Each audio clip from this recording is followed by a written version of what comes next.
December 5th here in southern Ontario, Canada. So the trampled horse lady from the protests in Ottawa after the enactment of the Emergencies Act, the trampled horse lady's back in the news. Now let's look at some facts. She was trampled on February 18th. Her and an unidentified male. I'll come to him in the summation.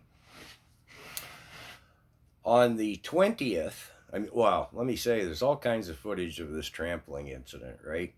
I mean, different camera angles, different people's different phones, all kinds of stuff. So anyways, on February 20th, the Special Investigative Unit, that's the External Police Investigations Unit, supposed to investigate the police when there's a serious injury or worse involved with police activity. So she was trampled on the 18th. On the 20th, officials at Ontario's External Police Investigative Unit said, and I quote, a 49-year-old woman was seriously injured. Again, let's just stick to the known facts. There's footage of her being loaded in an ambulance. There's footage of her in the hospital. There's footage of her bruises. I'm not certain, I can't say with certainty. I believe she was in the hospital for 4 days. She was definitely in the hospital for 2 days because she was trampled on the 18th, and the official's statement on the 20th, she was still in the hospital.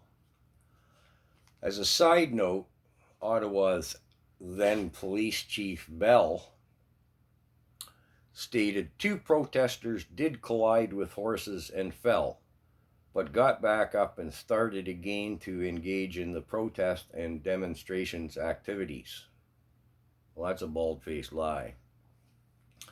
But Chief Bell and the Ottawa police aside, so they had a special investigative look into what happened with those trampling horses. And the official word is, and as parroted by the CBC and the propaganda divisions of the government, that her injuries were not serious enough to warrant further investigation. In fact, that 2 days later, she checked herself into the hospital for a checkup and was there for a few hours. Well, come on, Special Investigative Unit, which is it? Well, we know which it is, and it's not what you're saying it is. As to the gentleman who was trampled, I mean, there's plenty of footage of it. To this day, as far as I know, no one knows who he is. What happened to him? I made 3 or 4 videos at the time, and I mean, if I had $1 for every hour I've spent trying to hunt down who that guy was and what happened to him, I have no idea who he was. I had lots of comments on the channel at the time, well, what did happen to him? Who was he? To this day, I have no idea. If anybody does, I'm unaware of it. So, you'd think our Special Investigative Unit would be looking into that, wouldn't you? Or somebody. But no, our mystery man just, I mean, what'd they do? In the melee after the horse trampling, did they just pull a man cover aside and toboggan him down into the sewer and nobody knows who he is? I don't know what happened.